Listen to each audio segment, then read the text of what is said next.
So hello and welcome to my Facebook page. আশা করছি তোমরা সবাই খুব ভালো আছো, সেই সঙ্গে তোমাদের প্রিপারেশনও খুব সুন্দর চলছে। তো তোমাদের যেমনটা বলেছিলাম, যে আজকে রাত 9টা থেকে একটা লাইভ জিকের ক্লাস নিয়ে আসবো, যেখানে আমরা জিকের 50 থেকে 60টা প্রশ্ন আলোচনা করব। এবং যে প্রশ্নগুলো সামনের WP কনস্টেবল বলো, কলকাতা পুলিশের কনস্টেবল বলো, সেই সঙ্গে PSC ক্লার্কশিপ বা অন্যান্য যে এক্সামের আমাদের জিকে প্রশ্ন থাকবে, সব এক্সামের জন্য কিন্তু গুরুত্বপূর্ণ। সবাইকে শুভ সন্ধ্যা, গুড ইভিনিং সবাইকে। যারা এই মুহূর্তে লাইভে রয়েছো, কাইন্ডলি একটু কমেন্ট বক্সে জানাও ভয়েস ক্লিয়ার আসছে কিনা। যারা এই মুহূর্তে লাইভে রয়েছো একটু কাইন্ডলি জানাও ভয়েস ক্লিয়ার আসছে কিনা। সেই সঙ্গে একটু কেউ একজন তোমরা আমাদের যে হোয়াটসঅ্যাপ যে গ্রুপটা রয়েছে, সেই হোয়াটসঅ্যাপ গ্রুপে আমাদের এই লাইভের লিঙ্কটা একটু শেয়ার করে দাও, যাতে বাকিরাও জয়েন করতে পারে, বাকিরাও বুঝতে পারে যে ক্লাসটা শুরু হয়ে গেছে।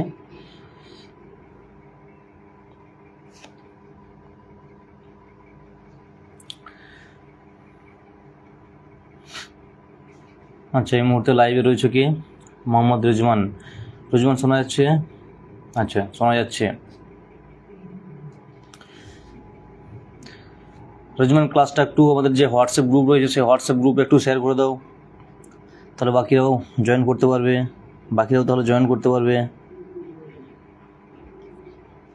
আজকের এই ক্লাসে একটা প্র্যাকটিস সেট নিয়ে আসছি, যেখানে 50 থেকে 60টা জিকে প্রশ্ন আমরা আলোচনা করব, যেগুলো সামনের যে কোনো এক্সাম বলো, WP কনস্টেবল বলো, কলকাতা পুলিশ কনস্টেবল বলো, RPF বলো, সেই সঙ্গে WP PSC ক্লার্কশিপ মিসলেনিয়াস সব এক্সামের জন্য কিন্তু গুরুত্বপূর্ণ।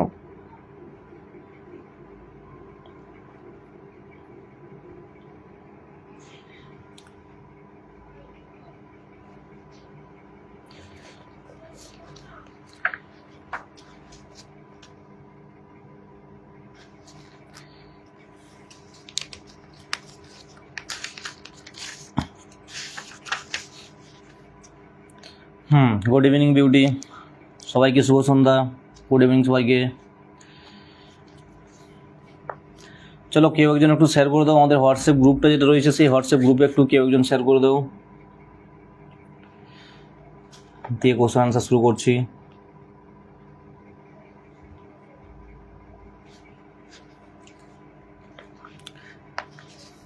চলো আজকের প্র্যাকটিস সেটের ফার্স্ট কোশ্চেন। আজকের প্র্যাকটিস সেটের ফার্স্ট প্রশ্ন রয়েছে যে আইনের চোখে সবাই সমান, ভারতীয় সংবিধানের এই যে রাইটসটা, এটা কত নম্বর ধারাতে রয়েছে? বলো, আইনের চোখে সবাই সমান, এটা ভারতীয় সংবিধানের কত নম্বর ধারাতে রয়েছে? ধারা 14, ধারা 15, ধারা 16, নাকি ধারা 12? কত নম্বর ধারাতে রয়েছে যে আইনের চোখে সবাই সমান? বলো, কত নম্বর ধারাতে বলা হয়েছে আইনের চোখে সবাই সমান? আর্টিকেল 14, আর্টিকেল 15, আর্টিকেল 16, নাকি আর্টিকেল 12? একদম প্রথমেই রয়েছে, প্রথমের দিকে রয়েছে। কত? 16 না? 16 নয়, 14 নম্বর ধারায় বলা হয়েছে। একদম 14 নম্বর ধারায় কি বলা হয়েছে? যে আইনের চোখে সবাই সমান।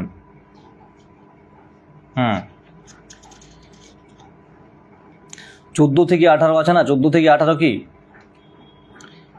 রাইট টু ইকুয়ালিটি, তাই না?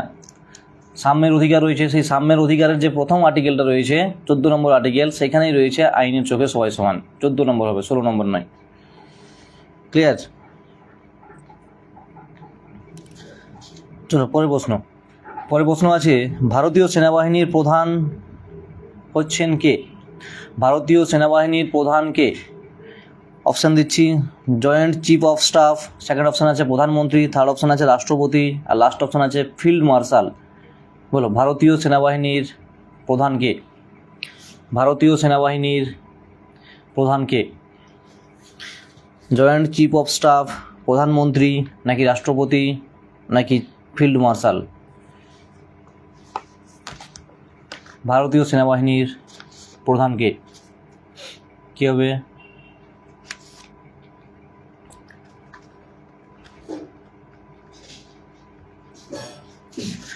আনসার করো, লাইভে যারা রয়েছো সবাই আনসার করার চেষ্টা করো, এখানে ভুল হোক অসুবিধা নেই।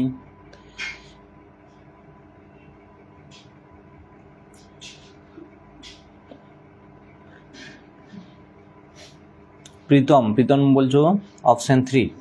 আচ্ছা, অপশন 3-তে রয়েছে কি প্রেসিডেন্ট বা রাষ্ট্রপতি। বাকিদের আনসার কোথায়? ভারতীয় সেনাবাহিনীর প্রধান কে? জয়েন্ট চিফ অফ স্টাফ, প্রধানমন্ত্রী, রাষ্ট্রপতি নাকি ফিল্ড মার্শাল? আরে সহজ প্রশ্ন, এর সঠিক উত্তর হয়ে যাবে কি প্রেসিডেন্ট বা রাষ্ট্রপতি। ঠিক আছে, না ফিল্ড মার্শাল নয়, রাষ্ট্রপতি হবে, রাষ্ট্রপতি। ভারতীয় যখন সেনাবাহিনী বলা হচ্ছে এখানে 3টা সেনাই ধরতে হবে। ঠিক আছে, ইন্ডিয়ান আর্মি, এয়ারফোর্স, সঙ্গে নেভি, এই 3টা সেনার যে প্রধান, এই 3টা সেনার যিনি প্রধান তিনি হচ্ছেন কে? রাষ্ট্রপতি বা প্রেসিডেন্ট। ক্লিয়ার?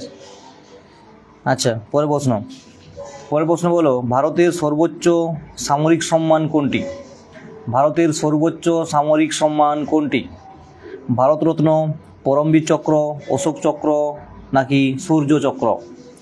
ভারতের সর্বোচ্চ সামরিক সম্মান কোনটি? ভারতরত্ন, পরমবীর চক্র, অশোক চক্র নাকি সূর্য চক্র? বলো। ভারতের সর্বোচ্চ সামরিক সম্মান কি হবে? সেনাদের বীরত্বের জন্য যে সম্মানটা দেওয়া হয়। না, ভারতরত্ন তো অসামরিক সম্মান, একটা সামরিক সেটা নয়।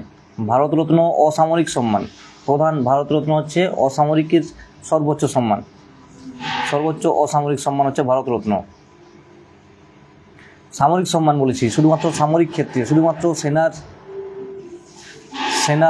সেনার ক্ষেত্রে বীরত্বের জন্য যে সম্মানটা দেওয়া হয়। ভারতীয় যে সেনা রয়েছে সেই সেনার বীরত্বের ক্ষেত্রে যে সম্মানটা দেওয়া হয় তার প্রধান সম্মান হচ্ছে কি? পূজা বলছো অপশান বি। আচ্ছা, অপশানটা আরেকবার বলছি। ফার্স্ট অপশান হচ্ছে ভারতরত্ন, সেকেন্ড অপশান হচ্ছে পরমবীর চক্র, থার্ড অপশান হচ্ছে অশোক চক্র, আর লাস্ট অপশান হচ্ছে সূর্য চক্র। একদম, এর সঠিক উত্তর হয়ে যাবে কি? সঠিক উত্তর হয়ে যাবে পরমবীর চক্র, অপশান বি। যারা যারা বলছো পরমবীর চক্র সবারই ঠিক আছে, অপশান বি পরমবীর চক্র।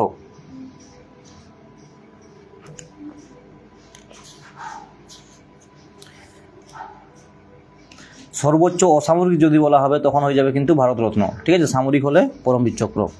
ক্লিয়ার?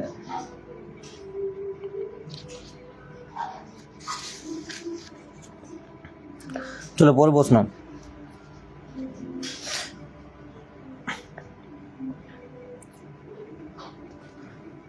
পরের প্রশ্ন আছে, বলো কোনটি আলাদা? এখানে জাস্ট সহজ আছে প্রশ্নটা, কোনটি আলাদা? 4টা অপশান দিচ্ছি, বলতে হবে কোনটি আলাদা। ফার্স্ট অপশান আছে আন্দামান নিকোবর, সেকেন্ড অপশান আছে লাক্ষাদ্বীপ, থার্ড অপশান আছে দমন দিউ, আর লাস্ট অপশান আছে গোয়া। এগুলোর মধ্যে কোনটি আলাদা?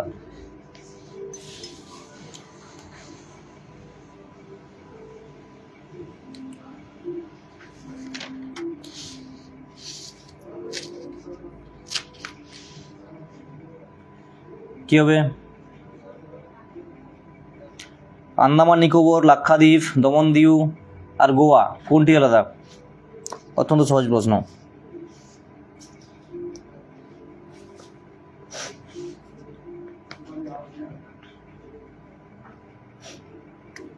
লাস্ট অপশান হবে, তাই না? গোয়া হবে। গোয়া হচ্ছে একটা স্টেট, বাকি সব ইউটি, গোয়া হচ্ছে স্টেট। ক্লিয়ার? চলো পরের প্রশ্ন বলো। পরের প্রশ্ন হচ্ছে, সেল মেমব্রেন পাওয়া যায় উদ্ভিদ কোষে, প্রাণী কোষে, না উদ্ভিদ প্রাণী উভয় কোষেই, নাকি কোনোটিই নয়?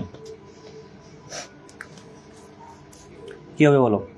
সেল মেমব্রেন পাওয়া যায় উদ্ভিদ কোষে, না প্রাণী কোষে, না প্রাণী এবং উদ্ভিদ উভয় কোষে, নাকি প্রাণী উদ্ভিদ কোনো কোষেই পাওয়া যায় না? সেল মেমব্রেন পাওয়া যায় কোন কোষে?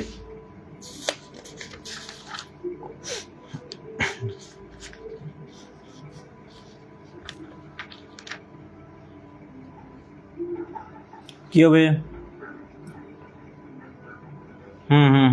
ঠিক আছে।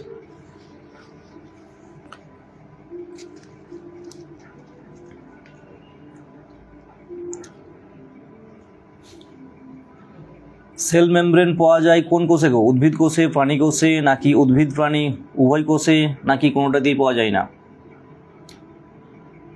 আচ্ছা, অনেকেই বলছে অপশন সি। কৃষ্ণেন্দু সর্দার, পূজা বিশ্বাস আর প্রীতম বলছে অপশন সি, মানে উভয় কোষে পাওয়া যায়, প্রাণী এবং উদ্ভিদ উভয় কোষে পাওয়া যায় বলছো। বাকিরা একদম সঠিক উত্তর, যারা অপশন সি বলছো সবারই ঠিক আছে। সেল মেমব্রেন পাওয়া যায় উদ্ভিদ এবং প্রাণী উভয় কোষেই পাওয়া যায়, ঠিক আছে, উভয় কোষেই থাকে। আচ্ছা, পরের প্রশ্ন বলো, বংশগতির সূত্র কে আবিষ্কার করেছিলেন? বংশগতির সূত্র কে দিয়েছিলেন? মেন্ডেল, ডারউইন, লিনিয়াস, নাকি ল্যামার্ক? কী হবে? বংশগতির সূত্র কে দিয়েছিলেন? মেন্ডেল, ডারউইন, লিনিয়াস না ল্যামার্ক?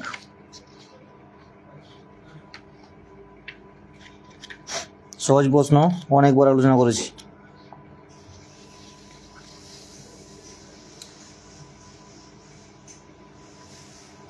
মেন্ডেলের সূত্র, একদমই তাই, বংশগতির সূত্র দিয়েছিলেন মেন্ডেল।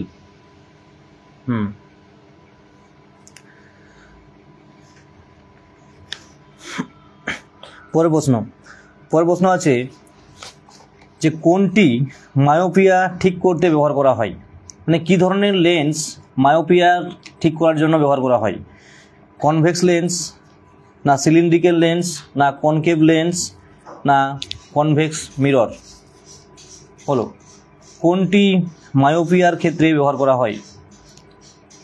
মায়োপিয়া রোগের ক্ষেত্রে ব্যবহার করা হয় কোনটি?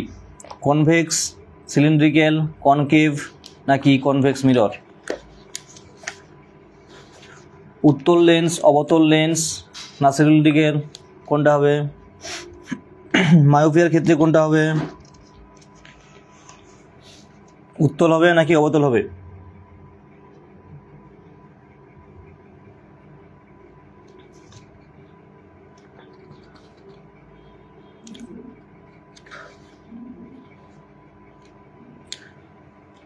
না, অনেকজনে অপশান এ বলছো, অপশান এ হবে নি, কনভেক্স হবে না, কনকেভ হবে, অবতল হবে। অবতল লেন্স ব্যবহার করা হয় মায়োপিয়ার ক্ষেত্রে, অবতল লেন্স ব্যবহার করা হয়, অবতল হবে।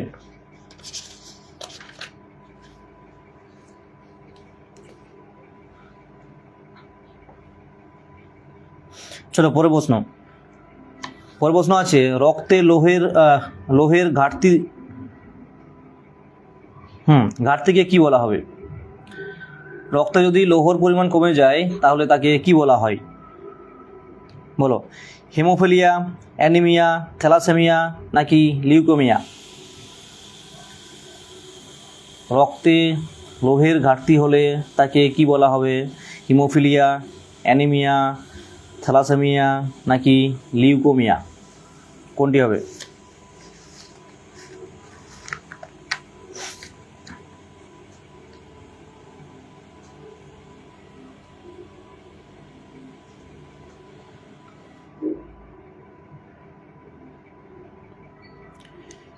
কি হবে?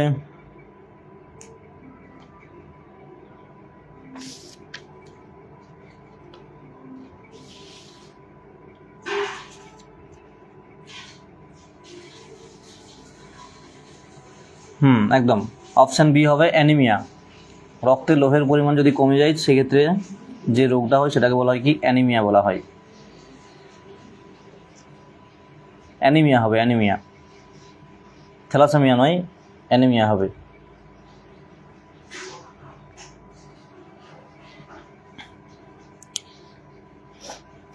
পরের প্রশ্ন, শরীরের কোন অংশে হাইপোথ্যালামাস পাওয়া যায়?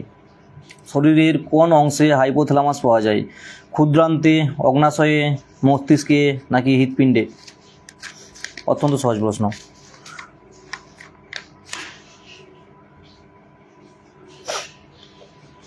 সবাই পারবে। পরের প্রশ্নে চলে যাই। পরের প্রশ্ন আছে যে মানব শরীরের বৃহত্তম ধমনী কোনটি? মানব শরীরের বৃহত্তম ধমনী কোনটি? বলো, অপশান দিচ্ছি।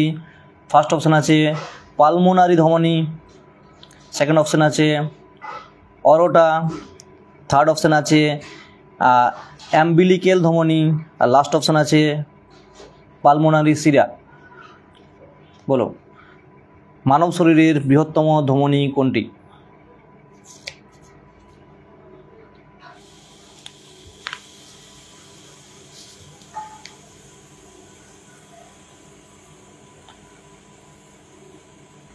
মানব শরীরের বৃহত্তম ধমনী কোনটি?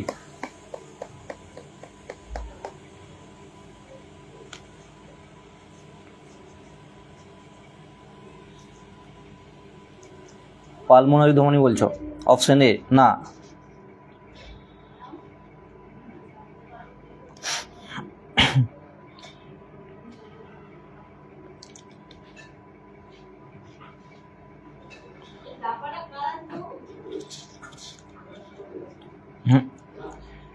মানব শরীরের বৃহত্তম ধমনী হচ্ছে অপশন বি, যেটা বললাম অরোটা। শুভময় সামন্ত না, অপশন এ হবে না, পালমোনারি ধমনী নয়।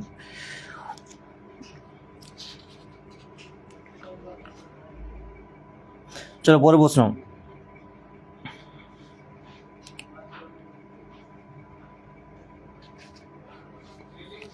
পরের প্রশ্ন হচ্ছে যে সূর্য শক্তি পায় প্রধানত কোন প্রক্রিয়ার দ্বারা? সূর্যের যে শক্তি সেটা কোন প্রক্রিয়া দ্বারা পেয়ে থাকে? ফিশন, ফিউশন, রেডিয়েশন নাকি এক্সপ্লোশন? সূর্য শক্তি পায় প্রধানত কোন প্রক্রিয়া দ্বারা? ফিশন, ফিউশন, এক্সপ্লোশন নাকি রেডিয়েশন? কোনটা হবে বলো?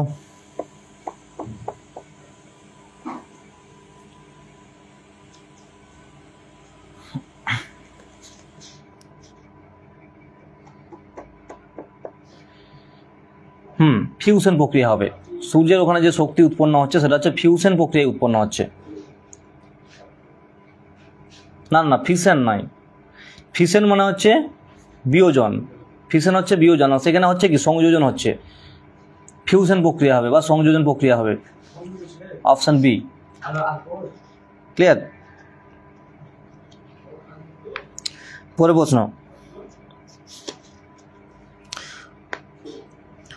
পরের প্রশ্ন হচ্ছে যে ডাইনোসর বিলুপ্ত হয়ে গিয়েছিল কোন যুগে?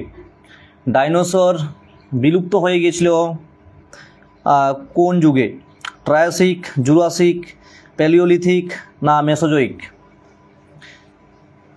ডাইনোসর বিলুপ্ত হয়েছে কোন যুগে?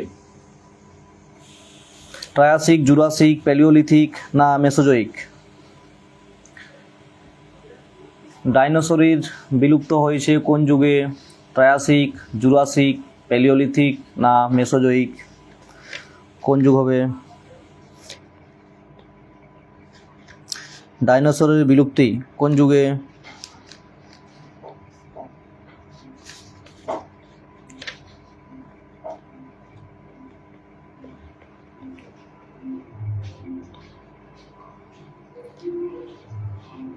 জুরাসিক অনেকে বলছে, জুরাসিক পিরিয়ডে তো ছিল, বিলুপ্তি হয়েছে কোন যুগে?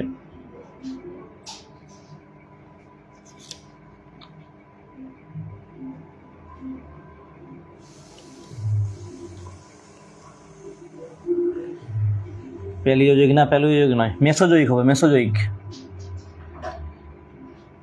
জুরাসিক পিরিয়ডে ডাইনোসর ছিল।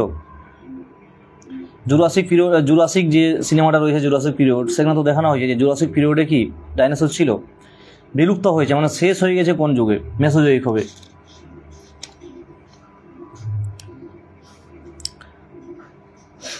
আচ্ছা চলো পরের প্রশ্ন।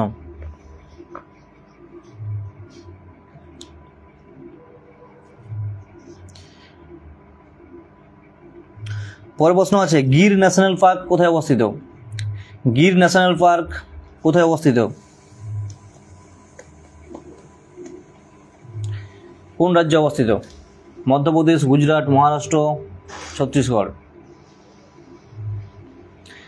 সেই সঙ্গে বলো যে এই গির ন্যাশনাল পার্কটা কিসের জন্য বিখ্যাত? কোন প্রাণীর জন্য বিখ্যাত?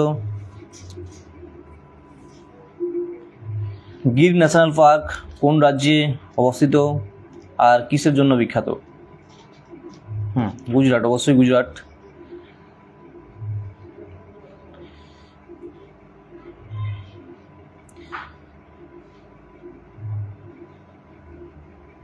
লায়নের জন্য, এশিয়াটিক লায়ন, এশিয়াটিক লায়নের জন্য বিখ্যাত হচ্ছে গুজরাটের গির ন্যাশনাল পার্ক। মধ্যপ্রদেশ নয়, গুজরাটের গির, গুজরাটের গির ন্যাশনাল পার্ক বিখ্যাত হচ্ছে এশিয়াটিক লায়নের জন্য।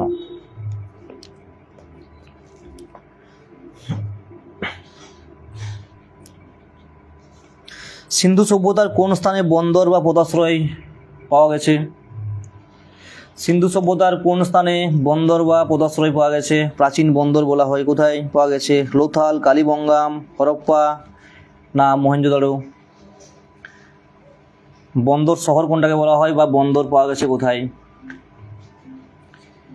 প্রাচীনতম বন্দর লোথাল, কালীবঙ্গাম, হরপ্পা না মহেঞ্জোদারো? অত্যন্ত সহজ প্রশ্ন।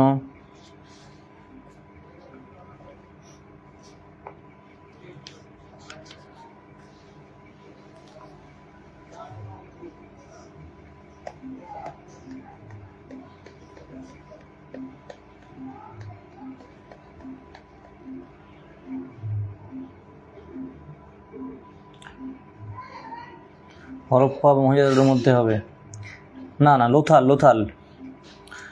হরপ্পা মহেঞ্জোদারো নয়, ওটা লোথাল হবে। লোথালকে বন্দর শহর বলা হয় বা প্রাচীন বন্দর ছিল লোথালে, গুজরাটের লোথাল। আচ্ছা, পরের প্রশ্ন, পরের প্রশ্ন বলো, দিল্লির সুলতানি সাম্রাজ্যে মোট কতগুলি বংশ রাজত্ব করেছিল? দিল্লি সুলতানি সাম্রাজ্যে মোট কতগুলি বংশ রাজত্ব করেছিল এবং সেগুলো কি কি হবে? সেগুলো যদি রিঅ্যারেঞ্জ করতে বলা হয়,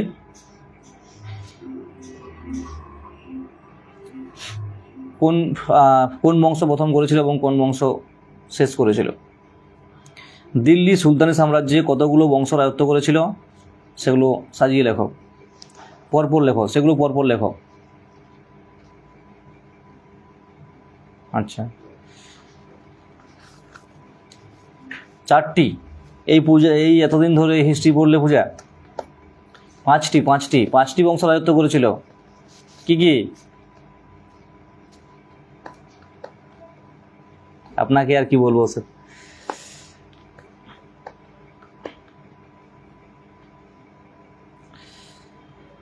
কি কি মনে আছে কারো?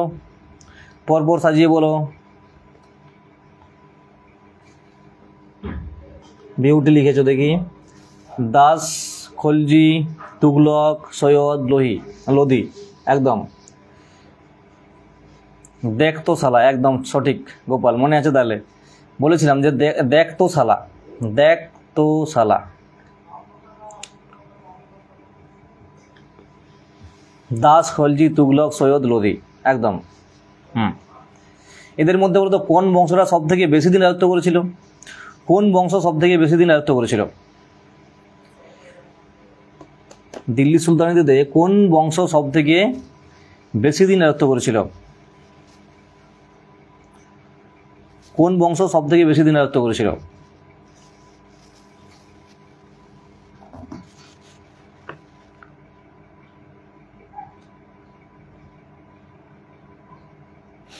(1206 থেকে 1526 পর্যন্ত, একদম।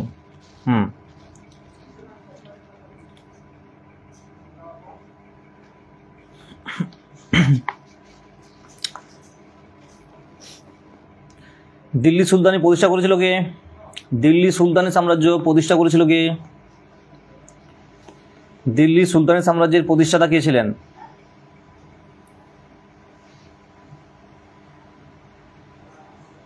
দিল্লি সুলতানি পড়তে গেলে বা ভারতের মধ্যযুগের শুরুতেই পড়তে গেলে মাথায় রাখবে কি? 1191 খ্রিস্টাব্দে তোরাইনের প্রথম যুদ্ধ,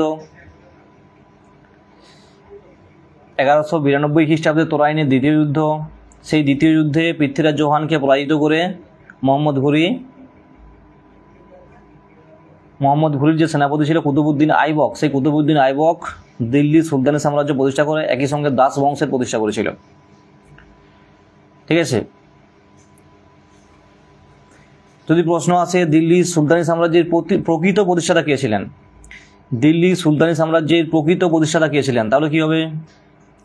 প্রতিষ্ঠাতা হচ্ছে কুতুবউদ্দিন আইবক, কিন্তু প্রকৃত প্রতিষ্ঠাতা যদি বলা হয় সেক্ষেত্রে কি হবে?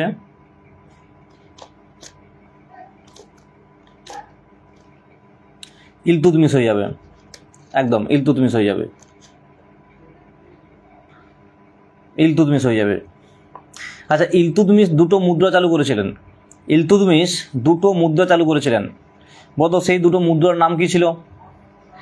ইলতুৎমিশ দুটো মুদ্রা চালু করেছিলেন, সেই দুটো মুদ্রার নাম কি ছিল?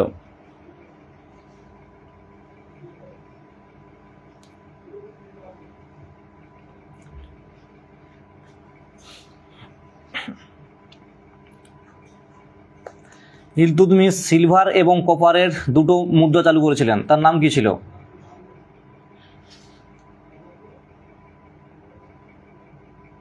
টঙ্কা আর জিতল, একদম সিলভারের টঙ্কা আর কপারের জিতল, সিলভারের টঙ্কা আর কপারের জিতল, একদম। আরেকটা প্রশ্ন হয় এখান থেকে যে সুলতানি সাম্রাজ্যের একমাত্র কি বলবো, হ্যাঁ, মহিলা শাসক কে ছিলেন? একমাত্র মহিলা শাসক কে ছিলেন? ইলতুৎমিশের কন্যা ছিলেন, নাম কি বলো? ইলতুৎমিশের কন্যা ছিলেন।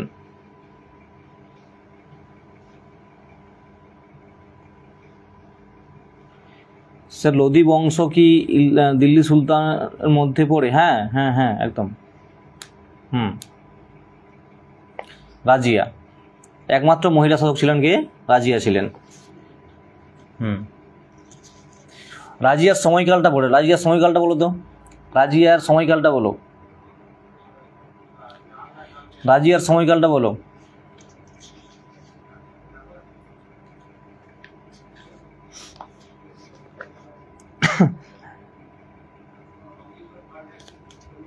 একদম, তিনি দাস ছিলেন না।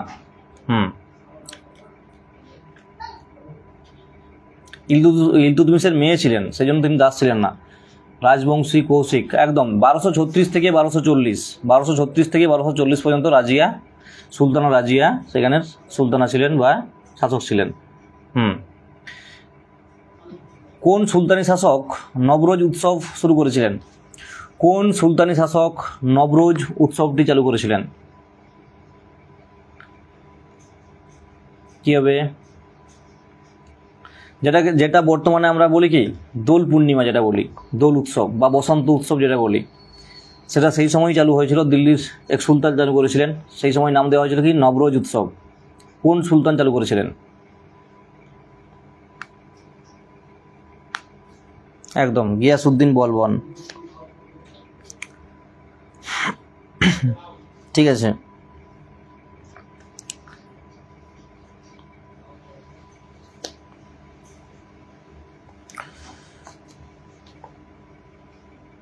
আলাউদ্দিন নয়, গিয়াসউদ্দিন বলবন। পরে প্রশ্ন আসছি, বলো কলকাতা শহর প্রতিষ্ঠা করেন কে? কলকাতা শহরটি কে প্রতিষ্ঠা করেছিলেন? কলকাতা শহরটি কে প্রতিষ্ঠা করেছিলেন? Warren Hastings, Lord Cornwallis, job Charnock নাকি সফদরজং? কলকাতা শহরটি কে প্রতিষ্ঠা করেছিলেন বলো?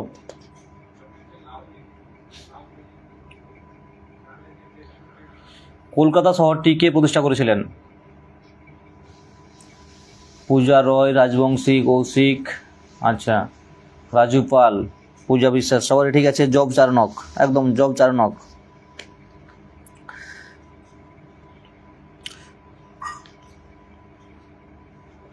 পরে প্রশ্ন আসছে, বলো উলগুলান শব্দটি কোন বিদ্রোহের সঙ্গে যুক্ত? উলগুলান শব্দটি কোন বিদ্রোহের সঙ্গে যুক্ত? উলগুলান শব্দটি কোন বিদ্রোহের সঙ্গে যুক্ত?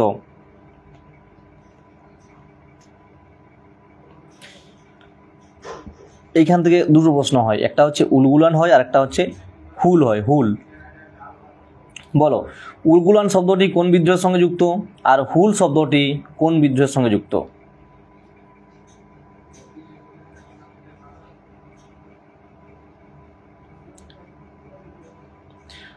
উলগুলান শব্দটি কোন বিদ্রোহের সাথে যুক্ত?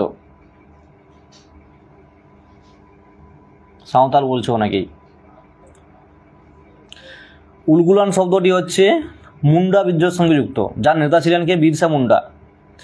উলগুলান শব্দটি মুন্ডা বিদ্রোহের সঙ্গে যুক্ত, যার নেতা ছিলেন বিরসা মুন্ডা।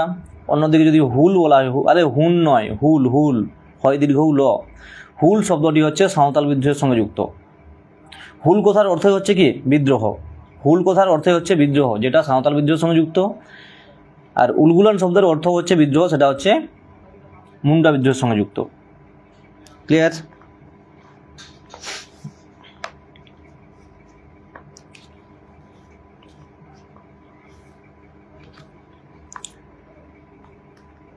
বলতো মোপলা বিদ্রোহটা কোথায় হয়েছিল?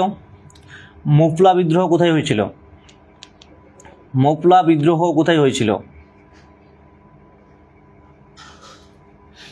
1855-56, একদম 1855-56 হচ্ছে হুল বা সাঁওতাল বিদ্রোহ। মুন্ডা বিদ্রোহটা পরে হয়েছে প্রায় 1899-1900 ওই সময়টাতে হয়েছে। ঠিক, বিউটি ঠিক বলছো।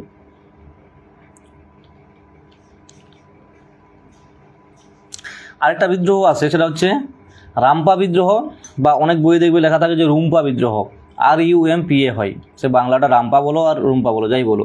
বলো যে এই রামপা বিদ্রোহের নেতা কে ছিলেন আর এটা কোথায় হয়েছিল? বিদ্রোহটা কোথায় হয়েছিল এবং নেতা কে ছিলেন? মোপলা বিদ্রোহ হয়েছিল কেরলে 1921-22। গোপাল একুশ, ঠিক আছে।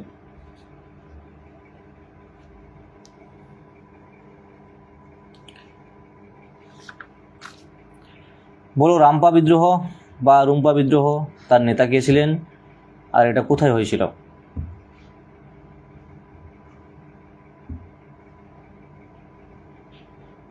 আরে এতজন লাইভে রয়েছো, এই মুহূর্তে 25 জন লাইভে রয়েছো। সেশনটা কি ভালো লাগছে না সবার? সেশন যদি ভালো লাগে তাহলে অবশ্যই সেশনটা লাইক একটা করতেই পারো, সেই সঙ্গে সবার কাছে অনুরোধ সবাই একটু শেয়ার করে দিও। প্রফুল্ল সিংহ, আজ স্যার আপনার ক্লাস আমাকে খুব ভালো লাগে। ধন্যবাদ। ভালো লাগলে রেগুলার করো, সামনে যদি কোনো এক্সাম থাকে অবশ্যই ক্লাসগুলো অ্যাটেন্ড করার চেষ্টা করো, এর সুফল অবশ্যই পাবে।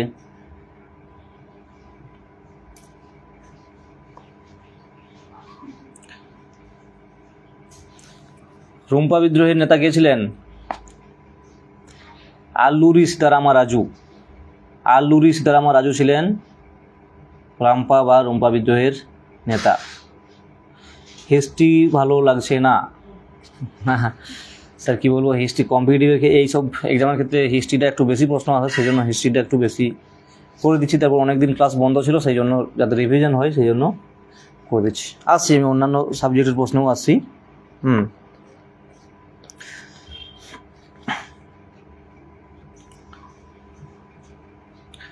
আচ্ছা, পরে প্রশ্ন আছে, বলো যে রাজ্যে সবচেয়ে বেশি সংখ্যক লোকসভার আসন রয়েছে কোন রাজ্য?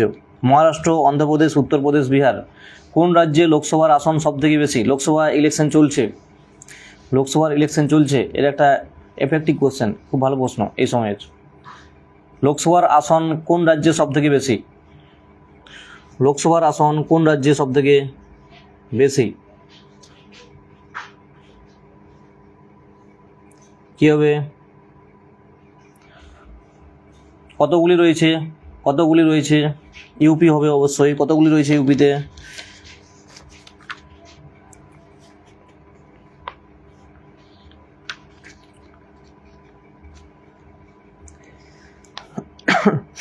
আচ্ছা, লোকসভার সাংসদ হওয়ার জন্য বা লোকসভার ভোটে দাঁড়ানোর জন্য মিনিমাম কত বছর বয়স হতে হয়?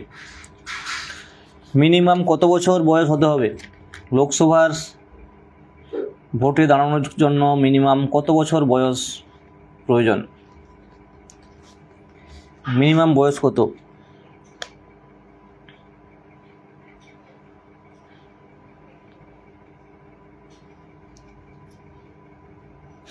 না 18 নয়, 18 বছর কোনো ক্ষেত্রে 18 বছর হচ্ছে ভোটাধিকারের বছর। 18 বছর বয়স হলে তুমি ভোট দান করতে পারবে, ভোটে দাঁড়াতে পারবে না। কোনো ভোটের ক্ষেত্রে 18 বছর বয়সে দাঁড়ানো যায় না। 25 বছর, লোকসভার ক্ষেত্রে 25 বছর, বিধানসভার ক্ষেত্রে 25 বছর, না 25 to 30 এরকম ব্যাপারটা নয়, 25 বছরের উপরে হলেই হবে। লোকসভা 25 বছর, বিধানসভা 25 বছর, পঞ্চায়েতের ক্ষেত্রে 21 বছর, রাষ্ট্রপতির ক্ষেত্রে 35 বছর, আর যেটা হচ্ছে রইল বাকি হচ্ছে রাজ্যসভার ক্ষেত্রে 30 বছর। 35 বছর হচ্ছে রাষ্ট্রপতি রাজ্যপাল একদম, আর রাজ্যসভার ক্ষেত্রে 30 বছর। পঞ্চায়েতটা এক্সামে আসে, মাথায় রাখবে, পঞ্চায়েতটা হচ্ছে 21 বছর বয়সে হয়। 21 বছর বয়স হলেই পঞ্চায়েত ভোটে পার্টিসিপেট করতে পারবে, দাঁড়াতে পারবে।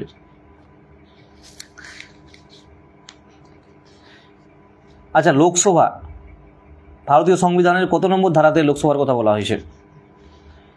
ভারতীয় সংবিধানের কত নম্বর ধারাতে লোকসভার কথা বলা হয়েছে? আরে প্রধানমন্ত্রী আর লোকসভা তো একই জিনিস। লোকসভার ভোটে জিতলে তো তুমি প্রধানমন্ত্রী হতে পারবে, তাই লোকসভার ভোটে দাঁড়ানোর যে বয়স হবে প্রধানমন্ত্রীর মিনিমাম বয়স সেটাই হবে।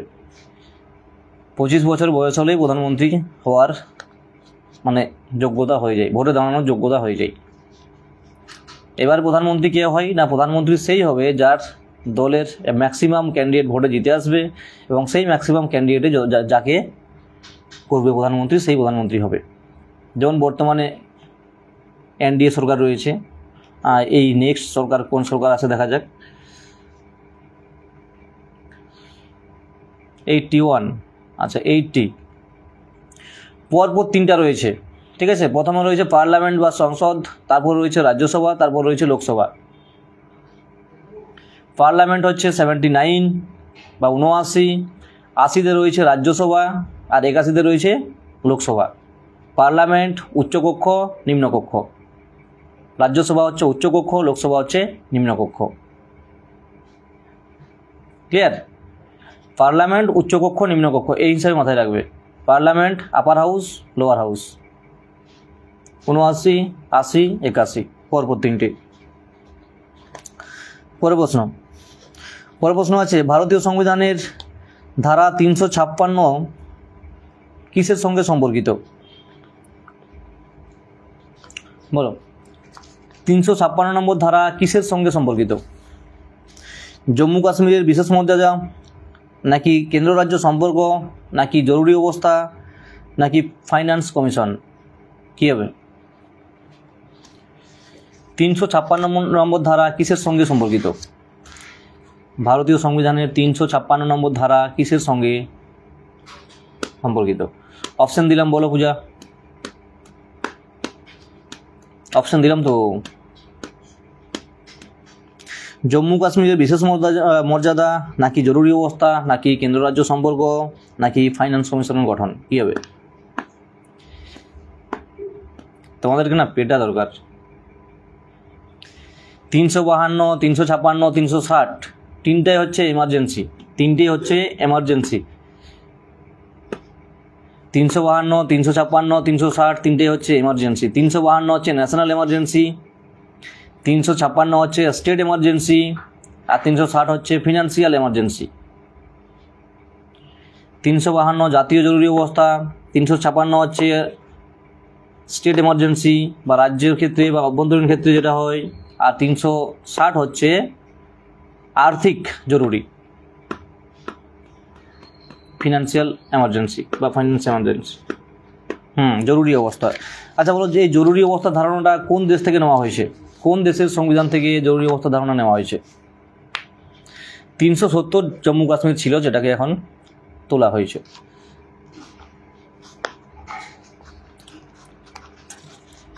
জরুরি অবস্থাটা কোন দেশ থেকে নেওয়া হয়েছে? জরুরি অবস্থা কোন দেশ থেকে নেওয়া হয়েছে? জার্মানি থেকে নেওয়া হয়েছে, একদম।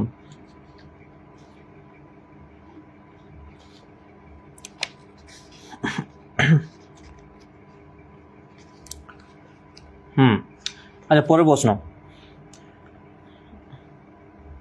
বলো মাউন্ট এভারেস্ট নেপালে কি নামে পরিচিত? মাউন্ট এভারেস্ট নেপালে কী নামে পরিচিত? মাউন্ট এভারেস্ট নেপালে কী নামে পরিচিত?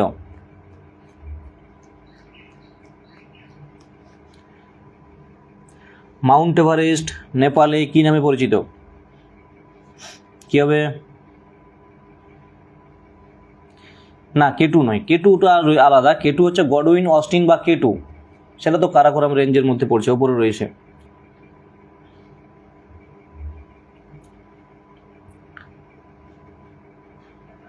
নেপালে সাগর মাথা নামে পরিচিত। মাউন্ট এভারেস্ট নেপালে সাগর মাথা নামে পরিচিত। আচ্ছা বলো যে ব্রহ্মপুত্র নদী তিব্বতে কী নামে পরিচিত? ব্রহ্মপুত্র নদী তিব্বতে কী নামে পরিচিত?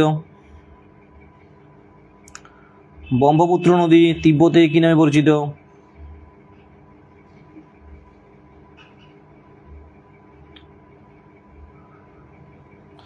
ব্রহ্মপুত্র নদী তিব্বতে কী নামে পরিচিত?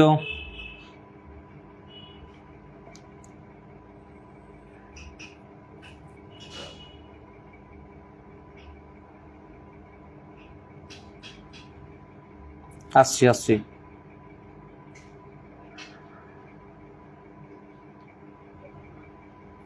সাংপো নামে পরিচিত। আচ্ছা, একই সঙ্গে বলো যে ব্রহ্মপুত্র নদী ভারতে কী নামে প্রবেশ করছে? অরুণাচল প্রদেশে প্রবেশ করছে, অরুণাচল প্রদেশ আসাম হয়ে বাংলাদেশে ঢুকছে। তাহলে বলো ব্রহ্মপুত্র নদী ভারতে যেখানে প্রবেশ করছে সেখানে কী নামে প্রবেশ করছে? ব্রহ্মপুত্র নদী কী নামে ভারতে প্রবেশ করছে?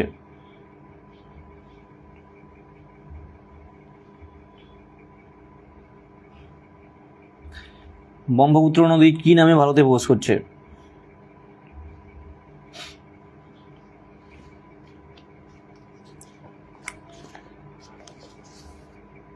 কী হবে?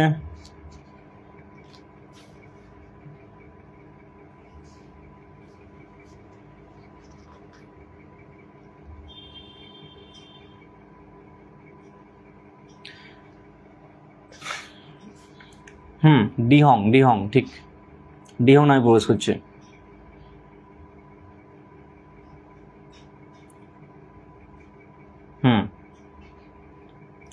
চলো পরে প্রশ্ন। আচ্ছা পাস বলছো তো, আচ্ছা পাসগুলোই বলছে, বলো নাথুলা পাস। নাথুলা পাস কোথায় রয়েছে বলো? নাথুলা পাস কোথায় রয়েছে?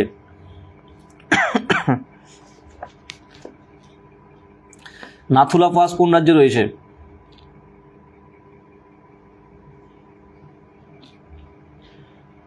বলো নাথুলা পাস কোথায় রয়েছে? একদিন সে গোটা সংবিধানটা আলোচনা করলে ভালো হয় সকাল দিকে। আচ্ছা সকাল বলতে মনে পড়লো যেটা, যে কালকে সকালে 8টা থেকে রিজনিংয়ের একটা ক্লাস নেব ইউটিউব লাইভ থেকে, ইউটিউব চ্যানেল থেকে লাইভ ক্লাস নেব সকাল 8টা থেকে রিজনিংয়ের। যারা ডাব্লিউপি এবং কেপি সঙ্গে আরপিএফ এর জন্য প্রিপারেশান নিচ্ছ তারা অবশ্যই লাইভে থাকো। কাল সকাল 8টা থেকে ওই ক্লাসটা নেওয়া হবে। কাল সকাল 8টা থেকে রিজনিংয়ের ক্লাস নেব।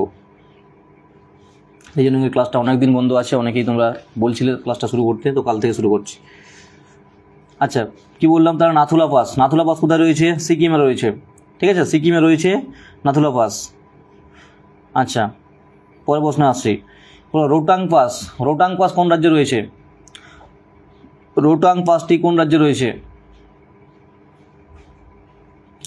রোটাং পাসটি কোন রাজ্যে রয়েছে?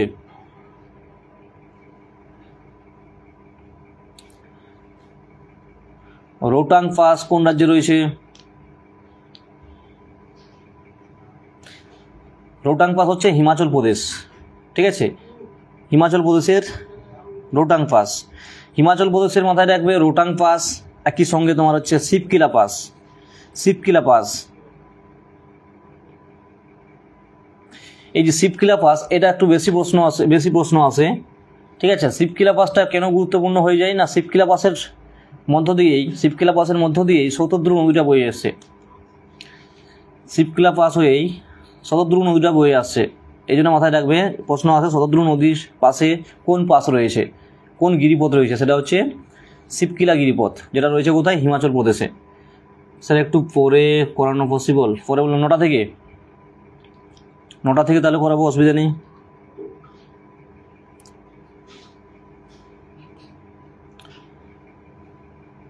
পরের প্রশ্ন বলো, বমডিলা পাস। বমডিলা পাস কোথায় রয়েছে? বমডিলা পাস কোন রাজ্যে রয়েছে?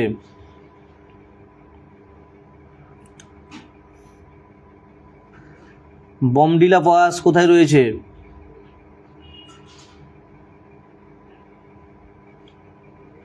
বলো।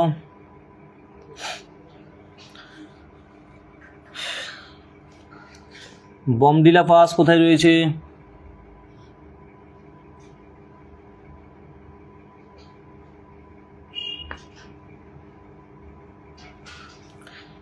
অরুণাচলে রয়েছে, একদম অরুণাচল প্রদেশের বমডিলা পাস।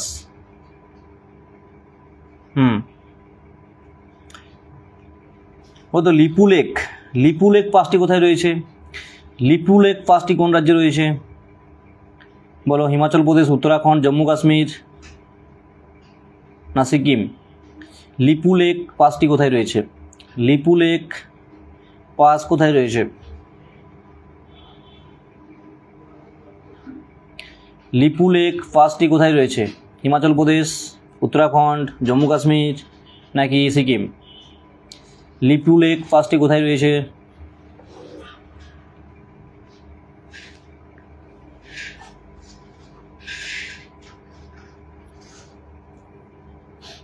কি হবে?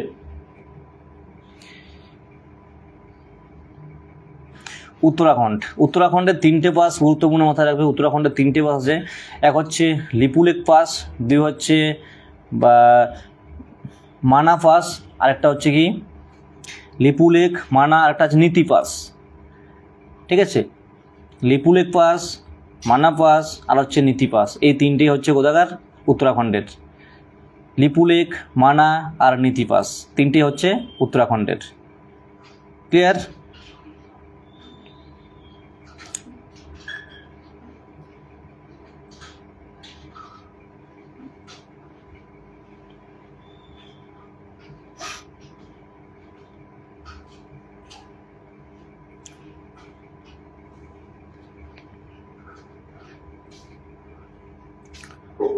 বলো, নেক্সট কোশ্চেন আসি। নাল্লামালা হিলস পাস। বলো, নাল্লামালা হিলস পাস কোন রাজ্যে অবস্থিত? নাল্লামালা হিলস পাস কোন রাজ্যে অবস্থিত? অন্ধ্রপ্রদেশ, তেলেঙ্গানা নাকি মহারাষ্ট্র না কেরল? অন্ধ্রপ্রদেশ, তেলেঙ্গানা, মহারাষ্ট্র নাকি কেরল? কোথায় রয়েছে নাল্লামালা বা নাল্লামালাই হিলস পাস? নাল্লামালাই হিলস পাস কোন রাজ্যে রয়েছে? নাল্লামালা বা নাল্লামালাই হিলস পাস কোন রাজ্যে রয়েছে?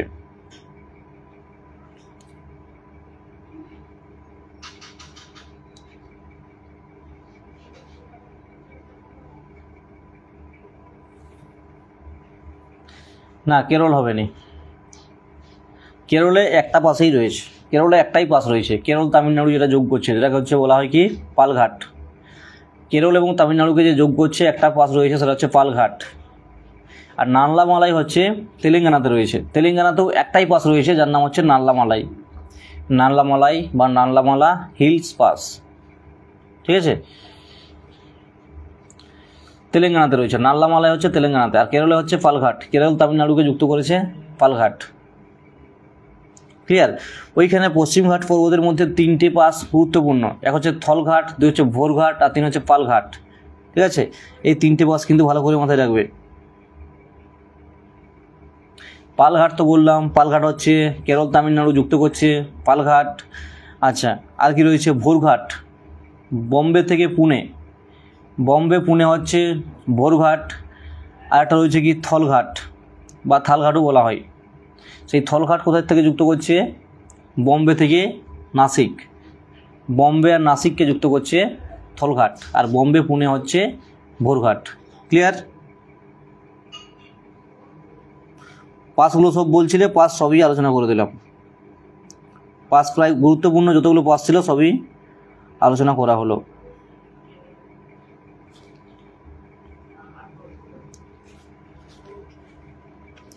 চলো পরে প্রশ্নে আসি। বলো পৃথিবীর সর্বোচ্চ জলপ্রপাত কোনটি? পৃথিবীর সর্বোচ্চ জলপ্রপাত কোনটি? ভিক্টোরিয়া, নায়াগ্রা, অ্যাঞ্জেল না ভার্জিনিয়া? পৃথিবীর সর্বোচ্চ জলপ্রপাতটির নাম কি? পৃথিবীর সর্বোচ্চ জলপ্রপাতটির নাম কি? ভিক্টোরিয়া, নায়াগ্রা, অ্যাঞ্জেল না ভার্জিনিয়া?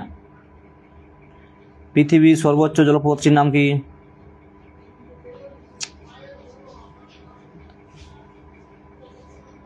কি হবে?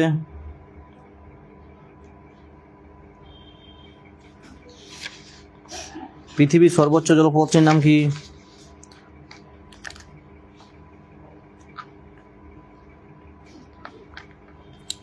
একদম অ্যাঞ্জেল। যারা যারা অ্যাঞ্জেল বলছো সবাই ঠিক আছে, অ্যাঞ্জেল জলপ্রপাত, অ্যাঞ্জেল জলপ্রপাত। পরের প্রশ্ন, বলো চিনুক বলতে কি বোঝায়? চিনুক, চিনুক কি? চিনুক কি? অপশান দিচ্ছি।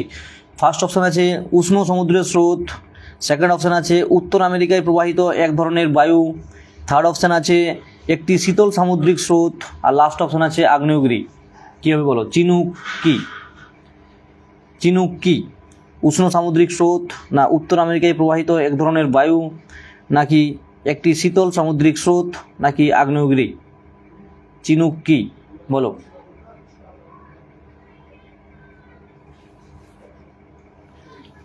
সায়ন্তিকা বলছো অপশান বি, পূজা বলছো অপশান বি, গোপাল বালা বলছো অপশান বি, বিউটি বলছো হ্যাঁ উত্তর আমেরিকায় প্রবাহিত একটা উষ্ণ বায়ু।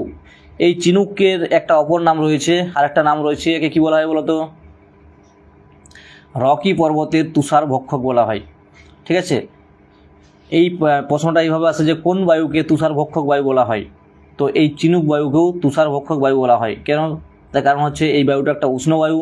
এই বায়ুটা রকি পর্বতের ওপর দিয়ে যখন প্রবাহিত হয় তখন রকি পর্বতের ওপরে জমে থাকা যে বরফ, সেই বরফকে গলিয়ে দেয়, সেই জন্য তাকে বলা হয় কি? তুষার ভক্ষক বায়ু বলা হয়। আচ্ছা, পরের প্রশ্ন,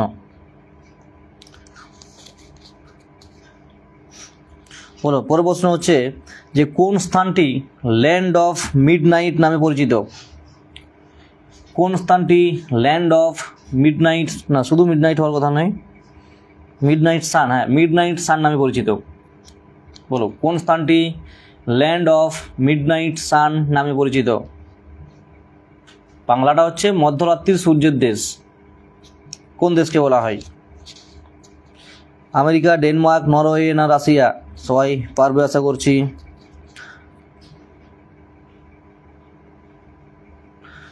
মধ্যরাত্রির সূর্যের দেশ কোনটাকে বলা হয়?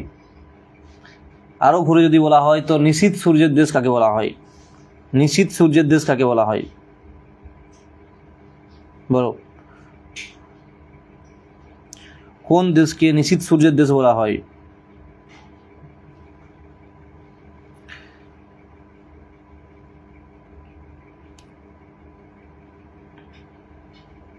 কী হবে?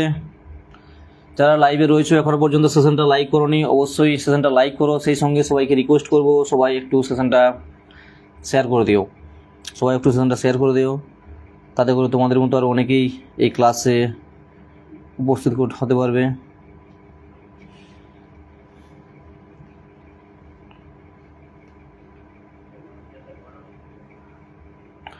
একদম নরওয়েকে বলা হয়। নরওয়ের হ্যামারফেস্ট একজন লিখেছে, কে একজন লিখেছে দেখলাম, নরওয়ের যে হ্যামারফেস্ট বন্দর, সেই হ্যামারফেস্ট বন্দর। ওকে চলো পরের প্রশ্ন,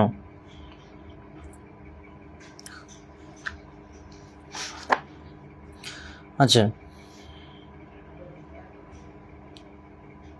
পরের প্রশ্ন আছে কিউই পাওয়া যায় প্রধানত কোন দেশে?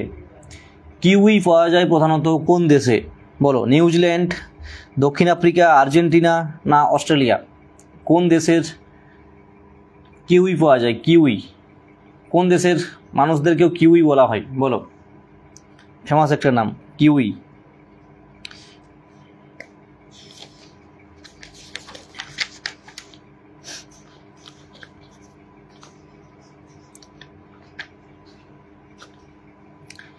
নিউজিল্যান্ড, একদম নিউজিল্যান্ড হবে। নিউজিল্যান্ড যারা যারা বলেছে সবাই ঠিক আছে, নিউজিল্যান্ড।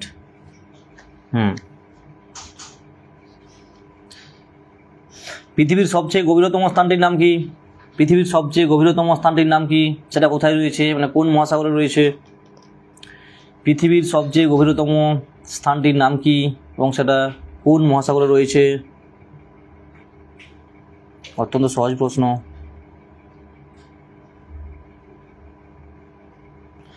যারা একদমই প্রথম রয়েছে ক্লাসে তাদেরকে বলবো, তোমরা যদি রেগুলার এই ক্লাস করতে যাও তাহলে অবশ্যই সেশনটা পেজটা লাইক করবে বা পেজটা ফলো করবে। আর কালকে সকালের যে ক্লাসটা নেবো বলছি সেটা কিন্তু ইউটিউব লাইভ থেকে নেওয়া হবে, ঠিক আছে? যারা এখনও পর্যন্ত ইউটিউব চ্যানেলটা ফলো করোনি বা সাবস্ক্রাইব করোনি তারা সাবস্ক্রাইব করে নিতে পারো। একই নামে ইউটিউব চ্যানেল রয়েছে, স্টাডি উইথ মাহাতো স্যার, সেই ইউটিউব চ্যানেলেও ক্লাস করানো হয়, সেটা করে নেবে। একদম বিশ্বের গভীরতম যে অংশটা তার নাম হচ্ছে মারিয়ানা খাত, যেটা রয়েছে প্রশান্ত মহাসাগরে। এটা রয়েছে কোথায়? প্রশান্ত মহাসাগরে। চলো পরের প্রশ্ন, বলো আইন অমান্য আন্দোলন কবে হয়েছিল, কোন বছর হয়েছিল? আইন অমান্য আন্দোলন কোন বছর হয়েছিল? আইন অমান্য আন্দোলন কোন বছর হয়েছিল? না, 11টার দিকে সম্ভব নয়, 8টা বলছিলাম, তোমরা 9টা বললে, 9টাই ঠিক আছে। স্যার জিআই ক্লাস হবে কি? হ্যাঁ, জিআই ক্লাস কালকে হবে সকাল 9টা থেকে। কালকে সকাল 9টা থেকে ইউটিউব লাইভে জিআই ক্লাস হবে। ক্লিয়ার?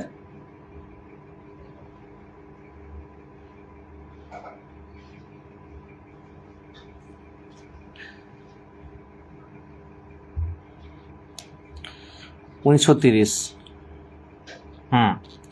ডান্ডি মার্চ কবে থেকে কতদিন পর্যন্ত চলেছিল, মানে কবে শুরু হয়েছিল আর কবে শেষ হয়েছিল? ডান্ডি মার্চ কবে শুরু হয়েছিল, কবে শেষ হয়েছিল বলো? আগের প্রশ্নটা বললাম কি, আইন অমান্য আন্দোলন কবে হয়েছিল? আইন অমান্য আন্দোলন কবে হয়েছিল? 1930-এ হয়েছিল, তাই না? ডান্ডি মার্চের দ্বারা শুরু হয়েছিল। তাহলে বলো যে ডান্ডি মার্চ কবে শুরু হয়েছিল আর কবে শেষ হয়েছিল?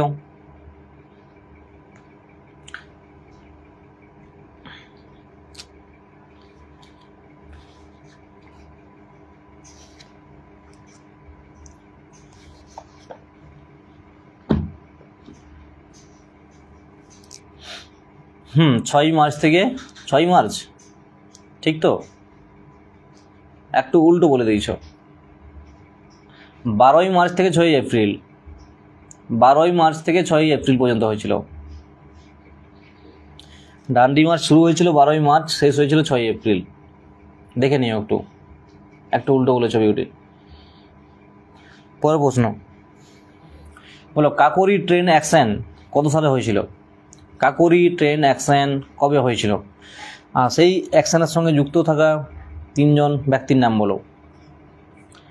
কাকোরি ট্রেন আগে যাকে বলা হতো কাকোরি ট্রেন ডাকাতি, বর্তমানে তার নাম চেঞ্জ করে দেওয়া হয়েছে, ডাকাতিটার জায়গায় বলা হয়েছে কাকোরি ট্রেন অ্যাকশন।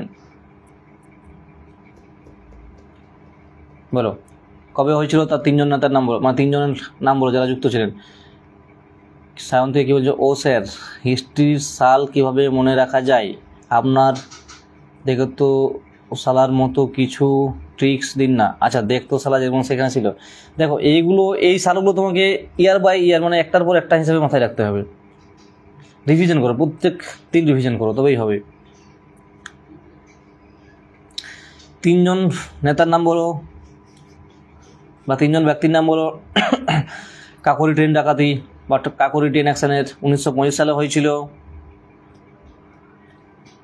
আগস্ট মাসে হয়েছিল। রামপ্রসাদ বিসমিল হবে, চন্দ্রশেখর আজাদ হবে, আর কি? আশফাকুল্লাহ খান। রামপ্রসাদ বিসমিল, চন্দ্রশেখর আজাদ, আশফাকুল্লাহ খান, এই 3জনের নাম মাথায় রাখবে। দেখো ইয়ার কীভাবে মাথায় থাকবে বা সাল কীভাবে মাথায় থাকবে, একটার পর একটা। যেমন যদি তুমি 1900 থেকে যদি তুমি শুরু করো, ধরো 1900 থেকে, জাস্ট একটা রিভিশন আমি দেখিয়ে দিচ্ছি কীভাবে মাথায় থাকবে। 1900 থেকে শুরু করলে একদম প্রথমের দিকে গুরুত্বপূর্ণ কী আছে বলো? 1904-এ কী হয়েছিল বলো তো? ইউনিভার্সিটি গ্র্যান্ড কমিশন প্রতিষ্ঠা হয়েছিল 1904। 1905-এ কী হয়েছে আশা করছি সবাই জানো, বঙ্গভঙ্গ হয়েছিল। কার সময় হয়েছিল? লর্ড কার্জনের সময় হয়েছিল।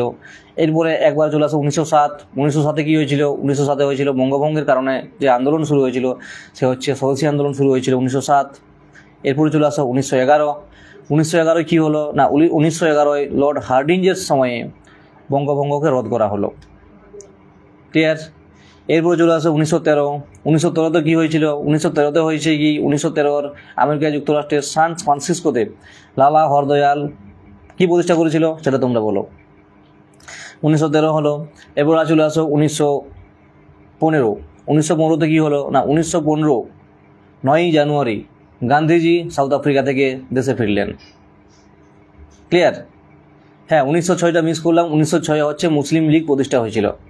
1906 মুসলিম লীগ প্রতিষ্ঠা হয়েছিল বাংলাদেশের ঢাকায়। ঠিক আছে। আচ্ছা, 1917 বললাম, 1915 বললাম, 9ই জানুয়ারি 1915 গান্ধীজি দক্ষিণ আফ্রিকা থেকে ভারতে এলো। একদম। 1913 হচ্ছে লালা হরদয়াল সান ফ্রান্সিসকোতে গদর পার্টি প্রতিষ্ঠা করলো। একদম একদম রাইট। 1913 পরে 1915 বললাম। 1915 পরে 1916 চলে আসা। 1916তে লখনৌ চুক্তি। ঠিক আছে, 1916তে লখনৌ চুক্তি হয়েছে। এরপরে 1917 গুরুত্বপূর্ণ হচ্ছে যে ভারতীয় জাতীয় কংগ্রেসের প্রথম মহিলা সভাপতি, ভারতীয় জাতীয় কংগ্রেসের প্রথম মহিলা সভাপতি কে ছিলেন সেটা তোমরা নামটা বলো 1917তে। ক্লিয়ার। তারপরে 1919 চলে আসো। 1919-এর 13ই এপ্রিল জালিয়ানওয়ালাবাগ হত্যাকাণ্ড হয়েছিল পাঞ্জাবের অমৃতসরে জেনারেল ডায়ারের নির্দেশে। ক্লিয়ার। যার কারণে রবীন্দ্রনাথ ঠাকুর কী ত্যাগ করেছিল? নাইট উপাধি ত্যাগ করেছিল। তাহলে 1919 হলো। এরপর আসে 1920। 1920তে কী হয়েছে? 1919 আর একটা ঘটনা রয়েছে, যেটা হচ্ছে খিলাফত আন্দোলন শুরু হয়েছিল।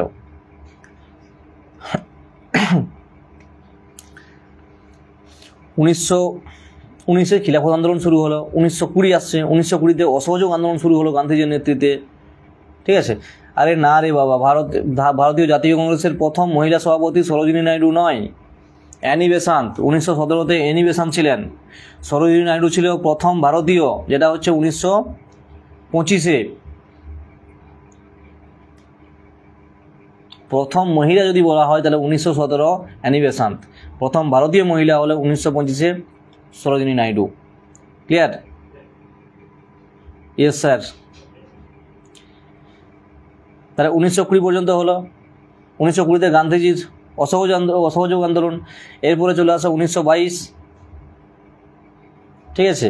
1921টাকে যদি মাথায় রাখো যে 1921-এ কী হয়েছিল, 1921-এ মোবলা বিদ্রোহ। 1922-এ কী হচ্ছে না, 1922-এর 5ই ফেব্রুয়ারি চৌরি চৌরার ঘটনা হচ্ছে, যার কারণে গান্ধীজি অসহযোগ আন্দোলনকে প্রত্যাহার করে নিল। এরপরে 1924-এ কী আছে?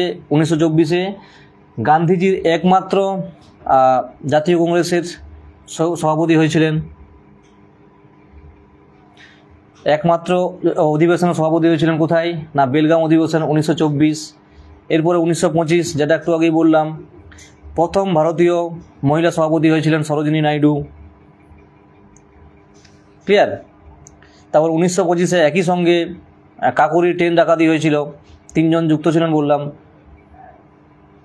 রামপ্রসাদ বিসমিল, আশফাকুল্লাহ খান আর হচ্ছে চন্দ্রশেখর আজাদ। 3টা নাম মাথায় রাখবে, 3টাই বেশি আছে। আচ্ছা, 1925 হলো। 1925-এর পরে 1927-এ সাইমন কমিশন গঠিত হলো। 1928-এ সাইমন কমিশন ভারতে এলো। ঠিক আছে। 1929 গুরুত্বপূর্ণ কংগ্রেসের একটা সেশন, সেটা হচ্ছে লাহোর সেশন। তারপর 1930 আইন অমান্য আন্দোলন শুরু হলো। 1931 গান্ধীজি আম্বেদকরের চুক্তি হলো, দ্বিতীয় গোলটেবিল বৈঠক। 1932 কী হয়েছিল? এইভাবে দেখো, ইতিহাসের সালগুলো এইভাবেই মাথায় রাখতে হবে, একটার পর একটা সাল, একটার পর একটা ঘটনা করে সিরিজের মতো মনে থাকবে, না হলে মনে থাকবে নি। র্যান্ডম যদি পড়ো, এখান থেকে একটু পড়ো, তাহলে কিন্তু এভাবে মাথায় থাকবে না। একদম সালের ইয়ার অনুযায়ী পরপর মাথায় রাখতে হবে, তাহলে গল্পের মতো করে মনে থেকে যাবে যে কোন ঘটনার পর কোন ঘটনাটা হচ্ছে।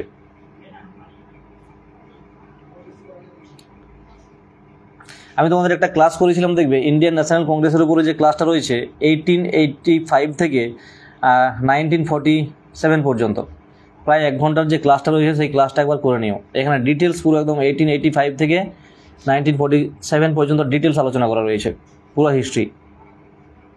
1 ঘন্টার প্রায় ক্লাসটা রয়েছে, সেটা করে নিও, অনেকটা কাজে লাগবে।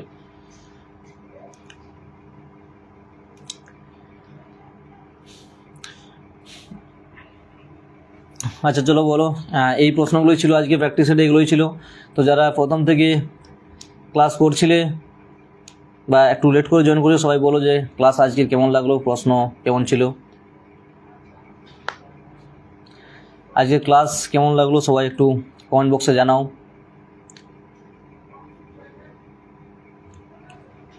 সুন্দর, বিউটির মুখ থেকে একটাই কথা শুনতে, সুন্দর স্যার। সেই সঙ্গে যেটা বলি তোমাদেরকে, যেটা তোমরা করতে চাওনি বা করোনি, সেটা হচ্ছে শেয়ার করো। একটু শেয়ার তো করতে পারো নাকি? সায়ন্তিকা মজা খুব ভালো ছিল স্যার। আচ্ছা, আর কালকে তাহলে কাল সকাল 9টা থেকে ইউটিউব চ্যানেল থেকে নেওয়া হবে রিজনিংয়ের ক্লাসটা। যারা WP constable, WP SI, Kolkata পুলিশের এসআই কনস্টেবল, আরপিএফ এর এক্সাম যারা দেবে, তারা যদি রিজনিংয়ের ক্লাস করতে চাও তাহলে সকাল 9টায় আমার যে ইউটিউব চ্যানেল আছে সেই ইউটিউব চ্যানেলে চলে আসবে। একই নামে ইউটিউব চ্যানেল রয়েছে, স্টাডি উইথ মাহাতো স্যার, সেই চ্যানেলেই ক্লাসটা নেওয়া হবে।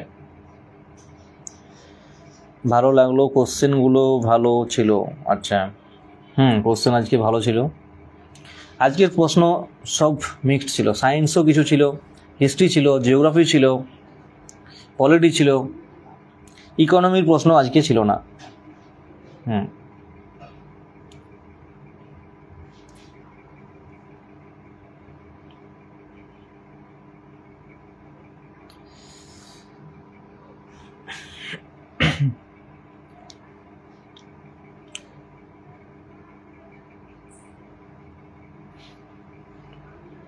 আর তোমাদের বলেছিলাম যেটা, যে এরপরে ডিটেলস কিছু থিওরি ক্লাস শুরু করব।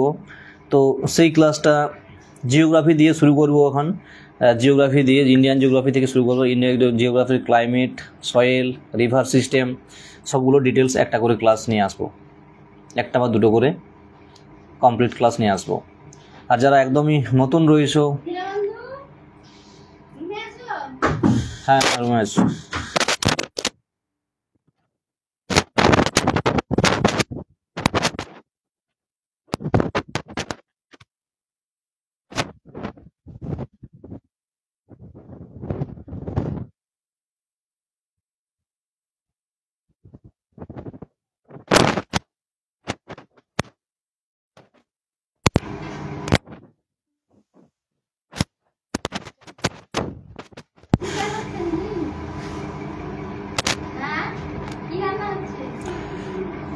চলো ঠিক আছে, আজকের মতো এই পর্যন্তই থাক। কথা হবে কালকের ক্লাসে। কালকে যারা ক্লাস করতে যাও সকাল 9টায় লাইভে চলে আসো, ইউটিউব লাইভে। চলো সবাই খুব ভালো থেকো, খুব ভালোভাবে পড়াশোনা করো, রিভিশন করো, প্র্যাকটিস সেট দাও। আজকের মতো এখানেই থাক। গুড নাইট সবাইকে।